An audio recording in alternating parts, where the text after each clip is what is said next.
এত গরম পড়েছে, ভাবলাম আজ একটু আঙুরের জুস বানিয়ে ফেলি। তার পদ্ধতিটাই তোমাদের সাথে শেয়ার করব। বাজার থেকে আঙুর আনার পর বেশ কয়েকবার সেগুলোকে জল দিয়ে ধুয়ে ভিনিগার দিয়ে একটু ভিজিয়ে রাখলাম, কারণ এত পরিমাণে এগুলোতে কীটনাশক ব্যবহার করা হয়, একটু ভিনিগার দিয়ে ভিজিয়ে রাখলে সেটা কেটে যায়।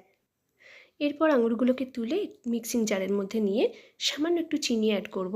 তোমরা ইচ্ছা করলে এর মধ্যে গুড়ও ব্যবহার করতে পারো, আর সামান্য একটু লবণ। লবণটা তোমরা আঙুরের পরিমাণ বুঝে সেই হিসাবে দিতে পারো। জুসটা এবার একটা কাঁচের জগের মধ্যে ছেঁকে নেব। এবার তোমাদের একটা জিনিস দেখাবো। এটার নাম হলো কতিলা। অনেকে হয়তো চেনো, আবার অনেকে হয়তো চেনোও না। গরমের জন্য এই কতিলা ভীষণ উপকারী, শরীরটাকে ভিতর থেকে ঠান্ডা রাখে। আসলে এটা একটা গাছের আঠা। অল্প কিছু পরিমাণ জল দিয়ে সামান্য কিছু কতিলা আমি ভিজিয়ে রেখেছিলাম 2-3 ঘন্টা আগে। যে কোনো শরবতের সাথে বা সকালবেলা গরম জলের মধ্যে তোমরা কতিলাটাকে দিয়েও খেতে পারো।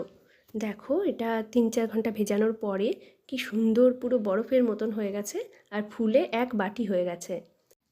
এবার দেখো, যে গ্লাসটার মধ্যে আমি জুসটা সার্ভ করব, তার মধ্যে আমি প্রথমে দিয়ে দেব 1 চামচ কতিলা।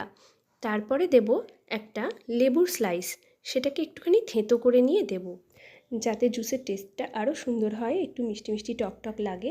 খেতে বাচ্চাদের খুব ভালোও লাগবে এটা। এরপরে উপর থেকে গার্নিশিংয়ের জন্য দিয়ে দিলাম 2টো পুদিনা পাতা। একটা লেবুর স্লাইস গ্লাসের সাইডে আটকে দিলাম, আর একটু চামচ দিয়ে এটাকে গুলিয়ে দিলাম ভালো করে, যাতে টেস্টটা খুব সুন্দর লাগে। আমাদের জুসটা একদম রেডি হয়ে গেছে। একটা সুন্দর স্ট্র দিয়ে দিয়েছি এর মধ্যে। এবার আমি এটা আমার মেয়েকে সার্ভ করতে যাচ্ছি। তোমরাও এটা অবশ্যই বাড়িতে ট্রাই করো, আর কেমন লাগলো একটা ছোট্ট কমেন্ট করে জানাবে। ধন্যবাদ। পাশে থেকো, চ্যানেলটা সাবস্ক্রাইব করে।